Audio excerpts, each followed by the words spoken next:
Ladies and gentlemen.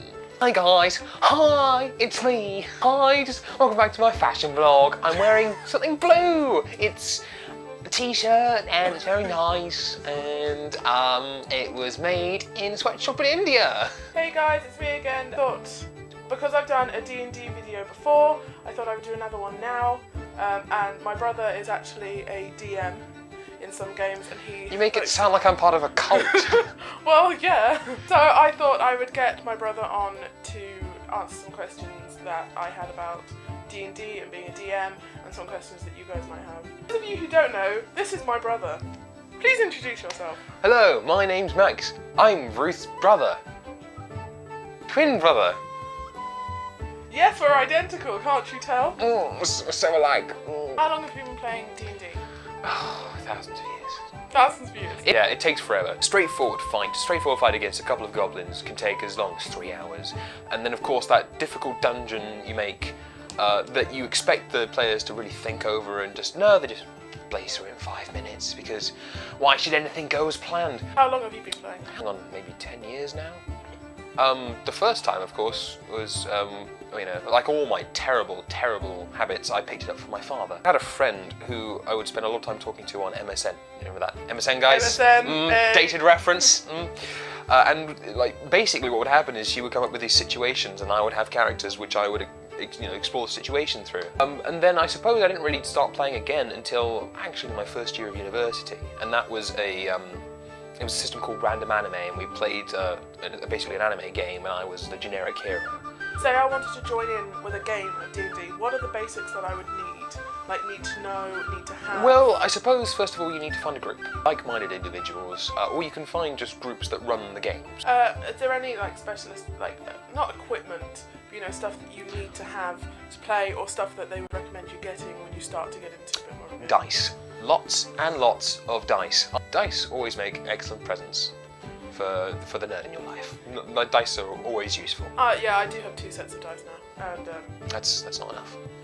No, but it's enough for me right for now as a new to start person. off with. So, can you name me the 5 things that you love about D&D? First thing, I suppose, is I enjoy how the time flies, because time will just pass. You won't notice it. When you're having that much fun, you just sort of lose yourself into it, and that leads on to my second point, which is sort of immersion and escapism. You can do things in these games which you couldn't do in real life, obviously, swinging a massive sword, casting fireballs, bench pressing demons, that sort of thing. All these things and more, and you can live out a life potentially you would have wanted otherwise. You do get this group of friends together. You've got to work out what kind of game you want to play.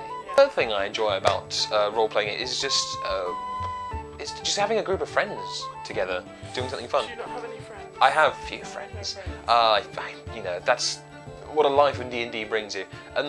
But no, I think it's you make really fast friendships because you know that this is like a linchpin almost. That if they like this thing, they'll like loads of other things. Yeah, I made some really good friends at university thanks to this. Not so much. Sorry. I've made some really good friends. The fourth thing I like the most about it is just the stories. The stories you can take away from your escapades. There is one story which is probably my favourite, dated back to a game about 2 years ago now. I was playing a giant barbarian, a massive stony barbarian named Bastion, and we went down into a dungeon. For whatever reason, to go and find the MacGuffin. There's always a MacGuffin in a dungeon. Yeah. There's always a reason to go in a dungeon. Me and my friend Chris, my friend Chris was playing an Inquisitor, an Asimar Inquisitor who's like very angelic, and he follows this god, lawful neutral god, and his weapon's a scythe. He looks quite, ethereal, and he has this ability where he can cast light at it. Anyway, the thing we have in common in our characters is that we both have a resistance to acid damage. So if we get splashed by acid, we reduce it by 5. So, we end up in this room, and there's a mound of skulls in the middle. As soon as we touch one of the skulls, it starts spraying acid out of its eyes. Everyone immediately beats a hasty retreat back to the beginning of the dungeon, whereas Chris and I were just like, no, we're fine. So he's like, yeah, I'm going to shower in this, just brush it through my hair, and it's like, and the GM's like, okay, but it is eating through your equipment. And so I'm just like, yeah, I'll take off my leather jacket, but I'll do it sexily. yeah, and suddenly it became this very sort of homoerotic acid rave sort of thing, and then some skeletons appeared in the corner because the GM was trying to move us along, and then we're just like, oh no, that's fine, and then the sorcerer who's at the entrance is like, I know, what I'll do is I'll start throwing them at the skeleton, because the skeleton doesn't have acid resistance, so suddenly there's all this acid splashing around, and he's firing out like bolts of fire, but they keep missing and bouncing around, so it's basically a rave. A very homoerotic acid skeleton rave. I think the fifth thing I enjoy the most about D&D is storylines are going to appear just out of nowhere, just at the drop of a hat, because again, depending on your GM, things can go very differently at the drop of a hat. Like I said, you can make a diplomacy check when you would be fighting, or you can suddenly decide to kill the thing you were supposed to be talking to, and the best laid plans of your GM, who will have spent hours up the previous night trying to do things, like, right, well, this 5 pages can go right out the window, I'm going to start a new thing. Okay, so you told me the 5 things that you love. How about 5 things that you hate? The thing I hate the most, the first thing, is probably metagaming, because I hate metagaming. It kind of draws the fun out of a thing. For those of you who don't know, metagaming is a situation where the player knows something that the character doesn't, and then the player uses that information to sort of change what the character would do. Another thing I'm not too fond of is trying to go against the story that the GM is trying to make. The GM is kind of law, and you know, like I said, any good GM will spend some time before a campaign saying, right, what kind of game do we want to play?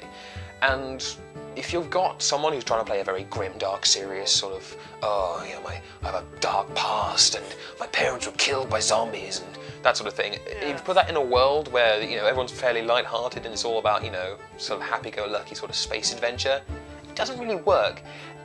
In another way, when the player sort of ticks on the third box, when the player tries to go against everything else and just sort of keeps trying to find ways to break the game thing that I dislike very much. I know one of the things I hate is when people use their phones when you're playing a game. Yes, if you're playing a game, Give the GM the time of day. You know, they've organised this thing on your behalf, and you know, they've put a lot of time and effort into it. So, and I've actually found a really neat way of overcoming things like this. When you get to someone and they're like on their phone, it's like, Stephen, it's your turn. And I'm like, no, sorry. Stephen is so surprised by what's happened that he completely misses his go. Move on to the next person. And one thing that'll, you know, discourage them from being on their phone, you know, they don't want to waste their time. The only time you're allowed to use your phone is when you want to message the DM privately. Yeah.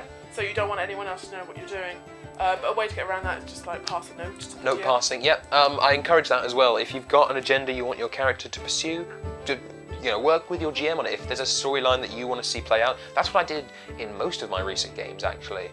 When you are DM yourself, yes. How do you come up with town names? Because I know sometimes it can be really difficult to think of something like pink fluffy clouds. That can't be a town name. That's too ridiculous. Yes, we'll call it Pagondla instead. Yeah. Why not? That sounds pretty good to me. There is the Douglas Adams method of doing it, which is you come up with random syllables, stick them together, and if it doesn't sound rude, or even if it does sound rude, you've got a name there.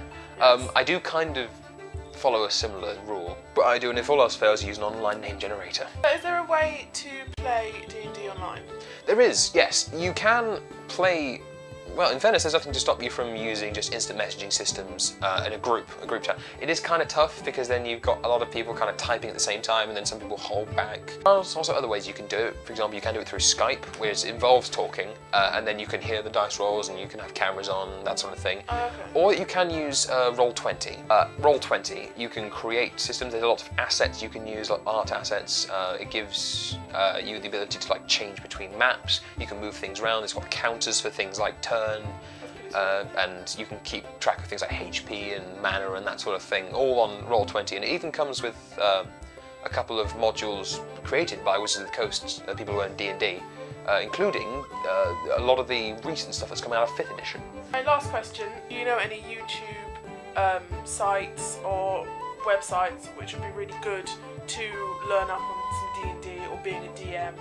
Or anything to do with Dungeons and Dragons? Well, if you put in, you know, learn how to play D&D, I think it's Dawnforge or Dawnforge Cast, which is a really good playlist of, you know, how to be a better DM, how to craft stories, what to do when you've got, you know, certain types of players who want to do certain types of things. I stick that on in the background when I'm just sort of crafting a story and think like, I could use that.